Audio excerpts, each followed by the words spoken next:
Oke, selanjutnya kita akan belajar menginput data hutang lain. Jadi, input data hutang lain itu fungsinya adalah untuk mencatat hutang-hutang ke supplier yang masih berjalan sebelum pemakaian program ini dan untuk mencatat hutang-hutang kita yang ada di bank. Jadi misalkan kita masih ada hutang di supplier A sekitar 50 juta.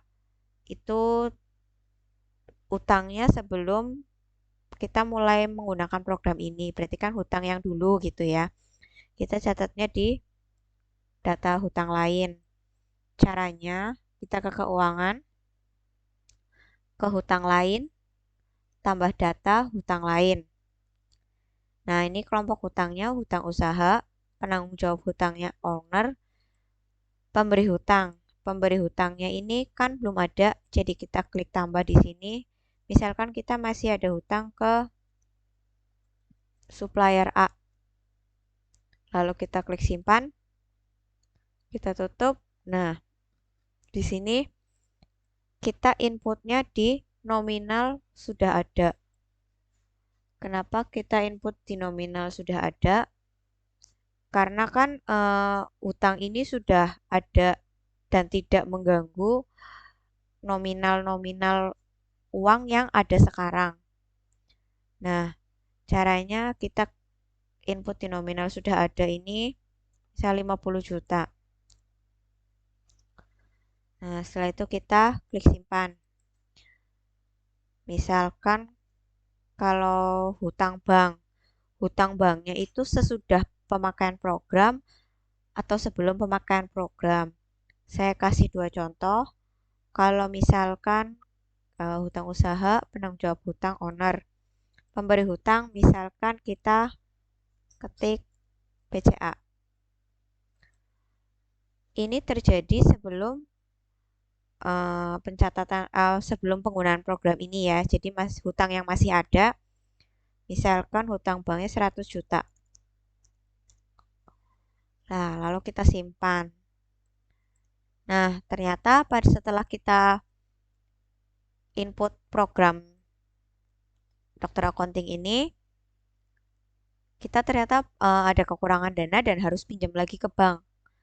Jadi, kalau kita pinjam ke banknya sekarang, berarti kan menambahkan kas, menambahkan nominal uang di kas yang ada saat ini.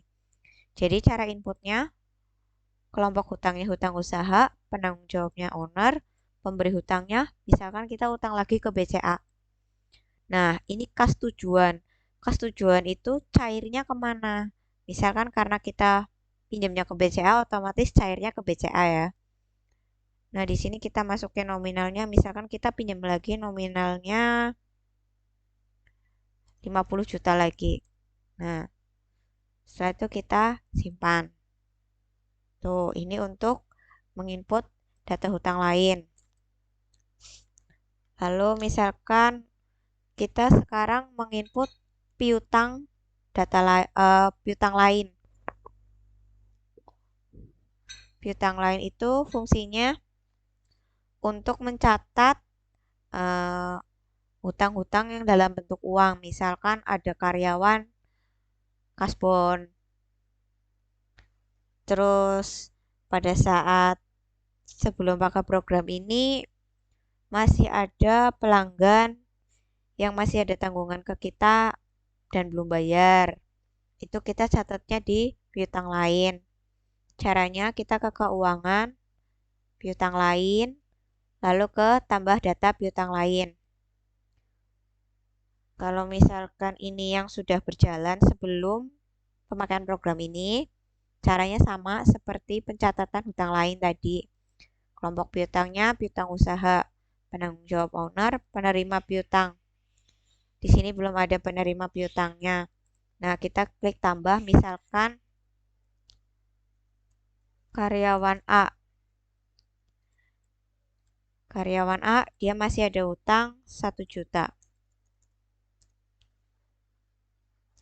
Lalu kita simpan. Nah, misalkan ada lagi karyawan B. Karyawan B, dia masih ada utang 500.000. Lalu karyawan C,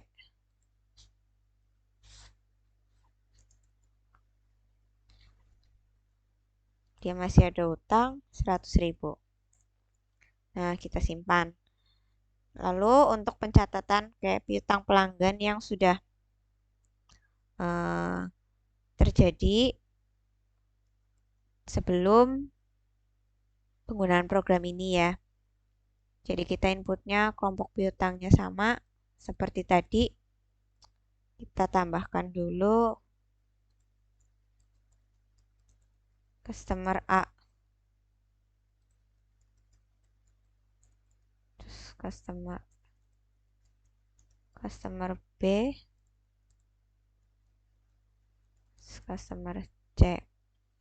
Pertama kita pilih customer A dulu. Dia masih ada utang 10 juta.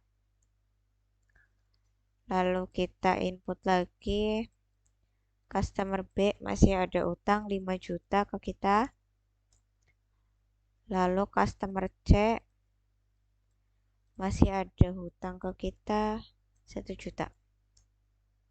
Nah, kalau misalkan setelah kita penggunaan program ini ada pelanggan ada karyawan yang kasbon lagi, caranya kita inputnya di kelompok piutang usaha, penanggung jawab owner, misalkan karyawan C pinjam lagi. Nah, ini dari kas mana kita kasih uang tersebut untuk untuk karyawan. Misalkan dari petty cash, dia pinjam lagi 200.000. Gitu. Setelah itu kita klik simpan. Dah, seperti itu.